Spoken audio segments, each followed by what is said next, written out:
किसी भी कुफ्र की कोई ऐसी चीज, किसी भी कुफ्र की कोई ऐसी चीज जो उस कुफ्र की निशानी है, जब वो मुसलमान उसको इख्तियार करेगा तो उसका ईमान उससे खत्म हो जाता है। मसलन गले में जुन्नार डाला गया, जो ईसाइयों के यहाँ सलेब कहलाता है। अगर किसी ने गले में सलेब डाला, सलेब डालने की वजह से आदमी ईमान खारिज हो जाएगा। इसी तरह से पेशानी पर टीका किया तो आदमी ईमान से खारिज हो जाएगा। इसी तरह से मूर्ति के सामने मालाएं डाली गई तो आदमी ईमान से खारिज हो जाएगा। इसी तरह से भजन गाए गए और वो जुमले जुबान से बोले गए जो कुफ्र के जुमले हैं तो आदमी ईमान से खारिज हो जाता है। इसी तरह से ऐसी हरकतें की गई जो हरकतें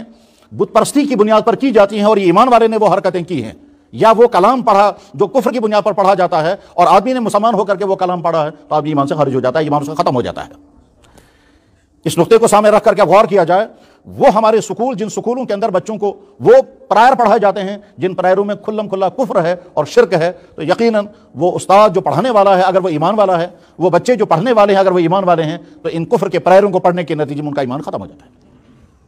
इसी के साथ साथ जैसे हम वो जुमले जुबान से नहीं बोल सकते जिन जुमलों की वजह से खुल्लम खुल्ला कुफ्र होगा, इसी तरह से वो हरकतें नहीं कर सकते जिनकी वजह से कुफ्र होगा, उन जगहों पर भी नहीं जा सकते जिन जगहों पर जाने से कुफ्र होगा, चाहे वो दूसरी कौमों के इबादत खाने हों, चाहे वो दूसरे कौमों का मजहबी त्यौहार हों, चाहे हत्ता कि हमारी किताबों में यहां तक लिखा हुआ है कि एक कौम जो एक खास दिन में पूरे बदन को रंगती है, अगर ईमान वाले ने खुशी के साथ वो रंगवा लिया, इसका ईमान खत्म हो जाता है।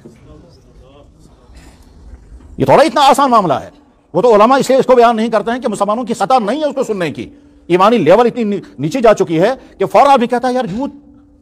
हकीकत सुरहाल यही है। तमाम वो चीजें आपने धागा बांधा यहां फैशन की बुनियाद पर, इस धागे की हैसियत कुछ और है, और अगर यही धागा बांधा गया किसी मजहबी शियार की बुनियाद पर, इस धागे के बांधने से ईमान खत्म हो जाता है।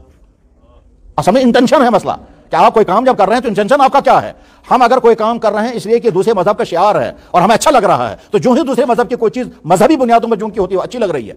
हमारे मुझे याद है कि मुफ्तियों के सामने सवाल आता है, वो मुसलमान जो गैर मुस्लिम सोसाइटियों में बसते हैं, वो मुसलमान गैर मुस्लिम सोसाइटियों में रहने की वजह से तरह तरह के मसाइल उनके सामने रहते हैं। मसलन किसी गैर मुस्लिम की वफात हो गई, अब वो कहते हैं कि जी हम इन आखिरी रसूमात में शिरकत कर सकते हैं या नहीं, हमें क्या क्या करना है। अगर हम कहें कि अगर इस्लाम कहेगा किसी चीज में शिरकत मत करो, किसी चीज शिरकत मत करो, तो रहना उन्हीं के साथ है, बिजनेस उन्हीं के साथ करना है, काम उन्हीं के साथ करना है, लेन देन उन्हीं के साथ है, सोसाइटी उनकी वही है, तो गोया मुकम्मल कट भी नहीं सकते हैं। और अगर कहेंगे सब कुछ करो तो उनका ईमान ही खत्म हो जाएगा, तो वहां दर्जाबंदी की जाती है, आप ये काम भी कर सकते हैं, आप ये काम भी कर सकते हैं, ये काम नहीं कर सकते। आप उनकी ताज़ियत कर सकते हैं, इज़हार हमदर्दी कर सकते हैं, माली मदद कर सकते हैं, और परेशान हो तो परेशानी में उनको तसल्ली दे सकते हैं, उनका ढारस बंधा सकते हैं। लेकिन फर्ज कीजिए अगर कोई कौम अपने मुर्दे को खास अंदाज से इस दुनिया से रुखसत करती है, वो उनका मजहबी अमल है, आप उसमें शिरकत नहीं कर सकते। क्यों? इसलिए कि वो तो आपका ही, आपने तो उनकी चीज पसंद कर ली। जहां तक हमारा मजहब हमें इजाजत देगा बस वहां तक हम आपके साथ हैं, और जहां से